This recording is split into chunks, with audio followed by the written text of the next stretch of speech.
نے شرک کی بات کی تو یہ مجھے واقعہ یاد آ گیا. ابھی کچھ دن پہلے I8 میں نا ایک صاحب آئے, ان کی حضرت واصف علی واصف رحمۃ اللہ سے نا ملاقات, دو تین ملاقاتیں تھی.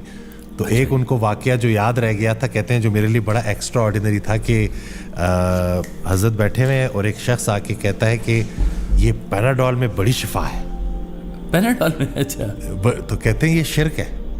ہاں ایسے بولو کہ اللہ نے پیناڈول میں شفا رکھی ہے اور تمہارے لیے رکھی ہے, سب کے لیے نہیں رکھی ہے. تو یہ اس کے لیے ایک دست شفا چاہیے, دست شفا.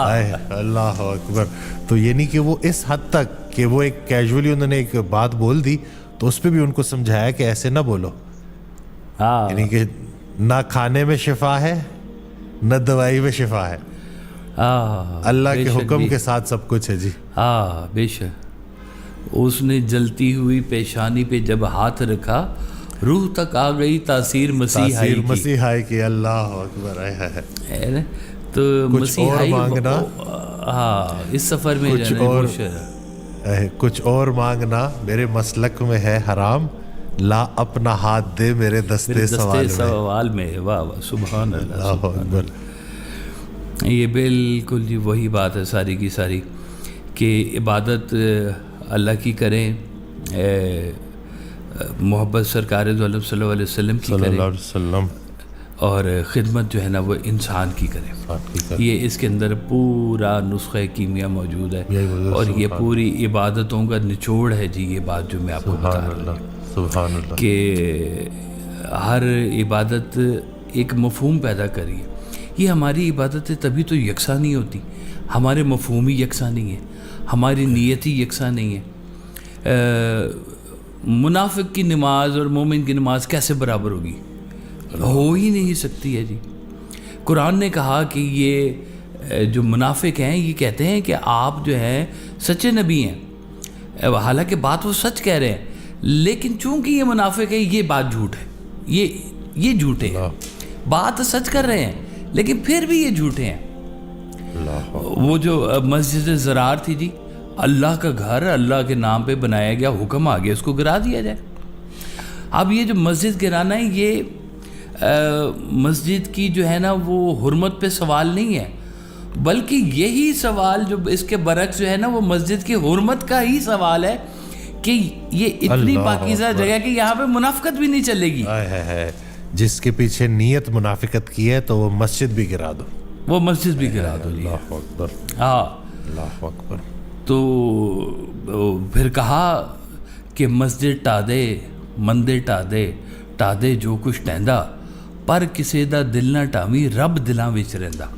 سبحان اللہ. اب جس کے دل میں رب رہتا ہے اس کو تکلیف دینا بھی تو آپ اللہ کے ساتھ دشمنی لے رہے ہیں. اللہ. اگر کسی کا دل دکھا رہے ہیں تو دل دکھانا والا تو پھر اللہ کے ہاں سیدھا جواب دے ہوگا. عبادتوں کا جو مفہوم نکلتا ہے وہ آ کے انسانوں پہ نکلتا ہے. اللہ نے آپ کو دیے نا یہ جسم دیے جی, اس کی حفاظت کرنا اب آپ کا کام ہے. سانس دی ہے, سانس کی حفاظت کرنا آپ کا کام ہے. اللہ نے آپ کو نگاہیں دی ہیں, ان نگاہوں کی حفاظت کرنا, ان کو پاکیزہ رکھنا, ان کو عبادت میں لے کے آنا, یہ اس کا مفہوم ہونا چاہیے. یہ زبان جو ٹر ٹر کرتی پھر رہی ہے ہر وقت جی, یہ اس کو اللہ کے ذکر سے آباد کرنا, یہ عبادت ہی عبادت ہے. آپ کے قدموں کا چلنا کس طرف جا رہے ہیں یہ عبادت کہلائے گی. آپ کے ہاتھوں کی موومنٹ عبادت کہلائے گی.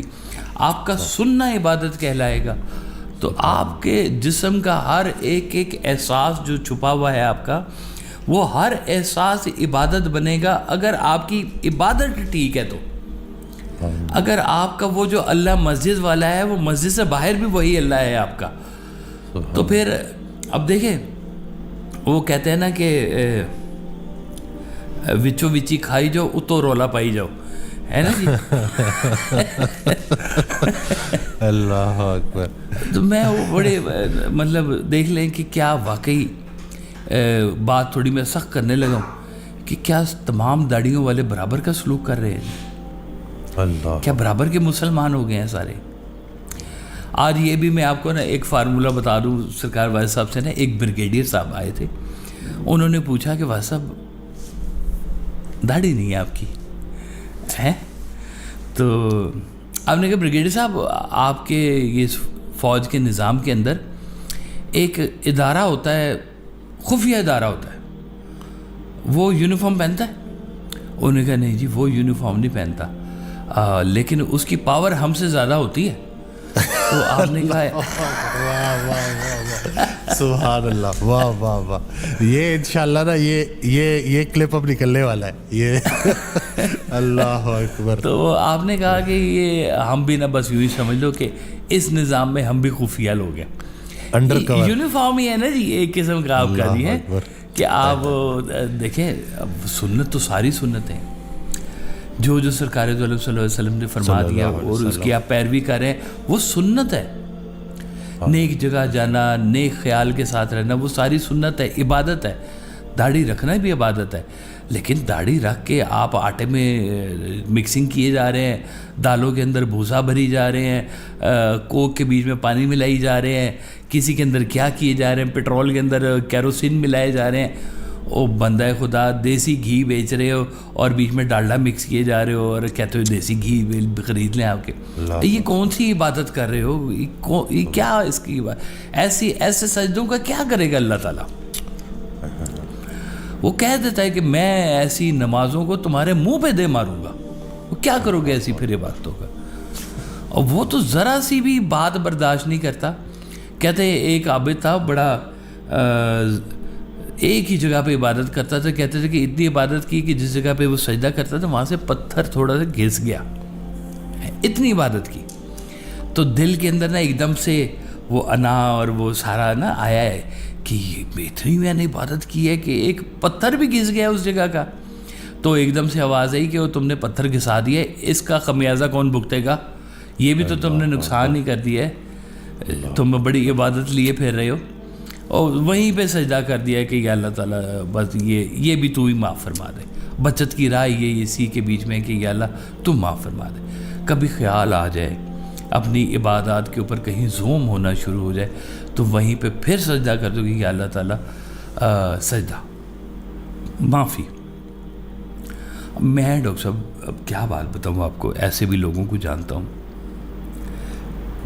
کہ رات گزرے گی عیاشیوں میں، فجر کی نماز پڑھ کے سوئیں گے.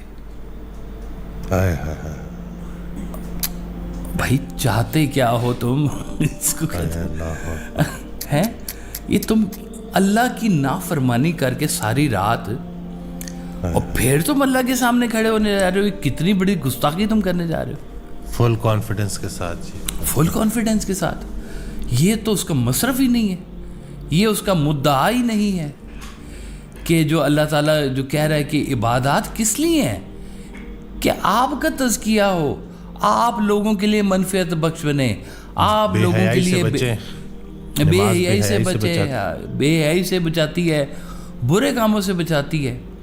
وہ بلکہ نا مجھے سرکار والا صاحب کی ایک بات بڑی خوبصورت یاد آ گئی. آپ نے کہا کہ یا اللہ ہمیں نمازوں کا تو بہت پتہ نہیں کہ صحیح پڑھی ہیں کہ غلط پڑھی ہیں، لیکن ایک بات ہے کہ جب کبھی برائی کا موقع آیا تو میں نے برائی نہیں کی. اللہ اکبر، سبحان اللہ، واہ واہ واہ، اللہ اکبر. اب یہ ہے مدعا عبادت کا. دیکھ لیں پھر آپ نے فرمایا کہ دیکھو پورا کتنی خوبصورت سورہ یوسف ساری حضرت یوسف علیہ السلام کا پورا واقعہ، ان کے حسن و جمال کا ذکر ہے پورے واقعے کے اندر. وہ انگلیاں کاٹ لی ہے نا جی، پھل کاٹتے کاٹتے انگلیاں کاٹ لی، اور حسین و جمیل ہیں آپ اور ممتاز ہیں، اور پھر پہلے بھائیوں کا سلوک. کہیں پر بھی حضرت یوسف علیہ السلام کی عبادات کا ذکر نہیں آیا. اور پرومیننٹ کیا بات آئی؟ صرف ایک واقعہ کہ جب وہ زلیخا اٹیک کر رہی تھی تو آپ نے کہا کہ میں اپنے رب سے ڈرتا ہوں. اے اللہ اکبر، سبحان اللہ، واہ. اتنے پورے واقعے کے اندر ایک یہ بات حضرت یوسف علیہ السلام کے سامنے کہ جب برائی کا موقع تھا تو میں نے برائی نہیں کی، یا اللہ تو بس میری اس بات کو قبول فرما لے. اللہ اکبر، سبحان اللہ. یہ ہے عبادت کا اصل میننگ کہ جب آپ کو برائی کا موقع ملے، جب حرام کھانے کا موقع تھا میں نے حرام نہیں کھایا، جب برائی کا موقع ملا میں نے برائی نہیں کی، تو اس کا مطلب ہے کہ اب آپ کی نماز قائم ہو گئی،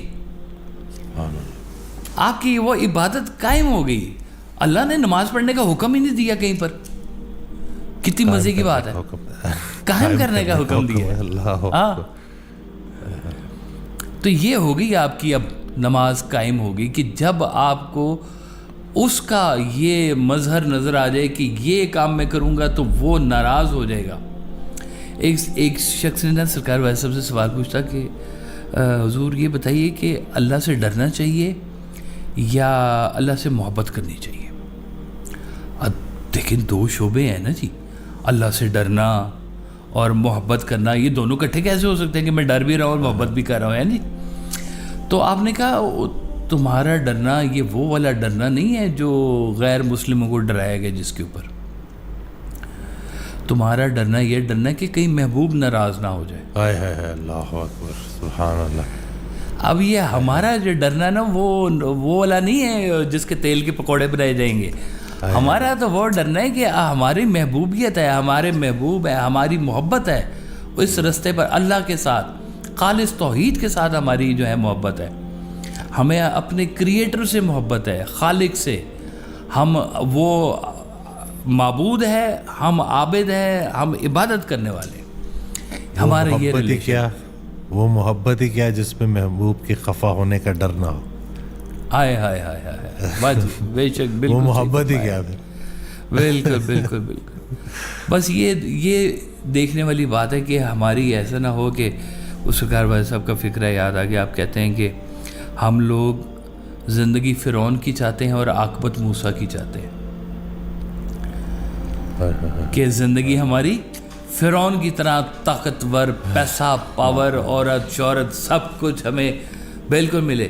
لیکن مدینہ شریف میں ہماری تدفین ہونی چاہیے. او بندہ خدا، مدینہ شریف چھوڑ کے جدھر مرضی کر لے. اور جب تک زندگی تمہاری وہ اس لیول پہ نہیں گزرے گی، تمہاری عاقبت بھی اس لیول پہ نہیں آئے گی.